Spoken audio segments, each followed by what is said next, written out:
Hello everyone, నేను Meena Veshri. Welcome back to our channel. అందరు ఎలా ఉన్నారు? బాగున్నారా? ఈరోజు వీడియోలో పాలకూరతో టేస్టీగా రెసిపీని షేర్ చేస్తున్నాను. మనం ఎప్పుడు పాలకూర పప్పు, పాలకూర ఫ్రై చేసుకుంటూ ఉంటాం. కానీ పాలకూరతో ఒక్కసారి పాలకూర ఉల్లికారం రెసిపీని చేసి చూడండి. ఆకుకూరలు ఇష్టం లేని వాళ్ళు కూడా ఇష్టంగా తినేస్తారు, అంత బాగుంటుంది.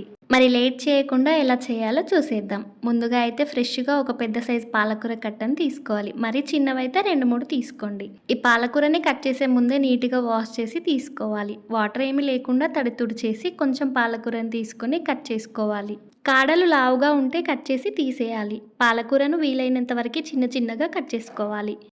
ఇలా కట్ చేసిన పాలకూరని గిన్నెలోకి వేసుకోవాలి. మిగిలిన పాలకూరని కూడా సేమ్ ఇలా చిన్నగా కట్ చేసుకొని తీసుకోవాలి.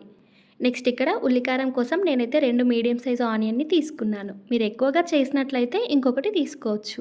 వీటిని పొట్టు తీసేసి ఇలా కొంచెం పెద్ద సైజు ముక్కలుగా కట్ చేయాలి. ఇప్పుడు గ్రైండ్ చేయడానికి మిక్సీ జార్ తీసుకొని అందులోకి కట్ చేసిన ఆనియన్ ముక్కలు వేసేసి ఇందులోకే 10-12 పొట్టు తీసిన వెల్లుల్లిని కూడా వేసుకోవాలి.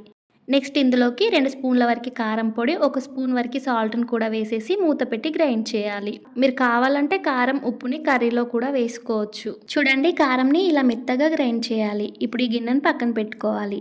కర్రీ చేయడానికైతే స్టవ్ పై కడాయిని పెట్టుకొని అందులోకి 3-4 టేబుల్ స్పూన్ల వరకు ఆయిల్ని వేసుకోవాలి. ఇందులోకి ఆయిల్ కొంచెం ఎక్కువగానే పడుతుంది, చూసుకొని వేసుకోండి. ఆయిల్ వేడైన తర్వాత ఇందులోకి 1 స్పూన్ జీలకర్ర, 1 స్పూన్ ఆవాలు, మినపప్పు, శనగపప్పును కూడా ఒక్కొక్క స్పూన్ వేసుకోవాలి. 2-3 ఎండుమిర్చిని, 2 రెమ్మల వరకు కరివేపాకు వేసి ఫ్రై అయిన తర్వాత పసుపును కూడా వేసేసి మనం గ్రైండ్ చేసిన ఉల్లిపాయ కారం పొడిని కూడా వేసేసి కలుపుతూ ఆయిల్లో మంచిగా పచ్చిదనం ఏం లేకుండా ఫ్రై చేయాలి. చూడండి, ఉల్లిపాయ కారం ఇలా పోపుతో మొత్తం కలిసిపోయి కొంచెం ఆయిల్ రిలీజ్ అవుతున్నప్పుడు మనం ముందుగా కట్ చేసిన పాలకూరను వేసుకోవాలి. మొత్తం పాలకూరను వేసేసి స్పూన్తో ఒక 2-3 మినిట్స్ వరకు కలుపుతూ ఉండాలి. అప్పుడు పోపుతో కలిసిపోయి ఆయిల్లో ఇలా మగ్గిపోతుంది. కడాయి నిండుగా పాలకూరను వేస్తే చూసారా, ఇలా సగానికైతే మగ్గిపోయింది. ఇప్పుడు దీనిపైన మూత పెట్టేసి మధ్య మధ్యలో పాలకూరను కలుపుతూ ఉడికించాలి. ఒకసారి టేస్ట్ని చెక్ చేసుకొని సాల్ట్ ఇంకా పడితే వేసుకొని కలిపి మూత పెట్టి పాలకూరలో ఉండే వాటర్ మొత్తం పోయే వరకు ఉడికించాలి.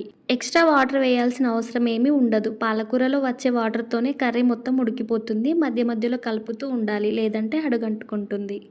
పాలకూరలో వాటర్ ఎక్కువగా ఉంటుంది కదా, వాటర్ అంతా పోయేసరికి అయితే కొద్దిగా టైం పడుతుంది. 10-15 మినిట్స్ వరకు స్టవ్ని లో ఫ్లేమ్లో పెట్టుకొని ఉడికించుకోవాలి. పాలకూర మొత్తం ఉడికి సాఫ్ట్గా అయ్యే వరకు, ఆయిల్ పైకి తేలే వరకు ఉడికించాలి. పాలకూర ఉడికిందో లేదో ఇలా చెక్ చేసుకోండి. పాలకూర కాడలు ఉన్నాయి కదా, వాటిని అయితే తీసుకొని నొక్కి చూస్తే ఇలా సాఫ్ట్గా అయిపోయి ఉండాలి. అవ్వకపోతే ఇంకా అయ్యే వరకు ఉడికించండి. ఇలా ఉడికితే సరిపోతుంది. పాలకూర ఉల్లికారం రెడీ అయినట్టే. ఇందులోకి ఎలాంటి మసాలాలు వేయట్లేదు. దీన్ని 2 డేస్ వరకు తినొచ్చు, పాడవ్వదు. పాలకూరతో ఎప్పుడు చేసుకునే పప్పులు, ఫ్రైలు కాకుండా ఒకసారి దీన్ని కూడా ట్రై చేయండి. కొంచెం చేసినా అందరూ తినేసేయచ్చు. నోటికి రుచిగా ఏదైనా తినాలనిపించినప్పుడు ఈ పాలకూర ఉల్లికారాన్ని చేసుకొని వేడివేడి అన్నంలో కలుపుకొని తింటే అద్భుతంగా ఉంటుంది. ఈ రెసిపీ ఎలా ఉందో కామెంట్ చేయండి. ఇంకా నా వీడియోస్ చూస్తూ సబ్స్క్రైబ్ చేసుకొని వాళ్ళు ఎవరైనా ఉంటే తప్పకుండా సబ్స్క్రైబ్ చేసుకోండి. మీరు ఇలాగే సపోర్ట్ చేస్తే మరిన్ని మంచి వీడియోస్తో మీ ముందుంటా. Thanks for watching.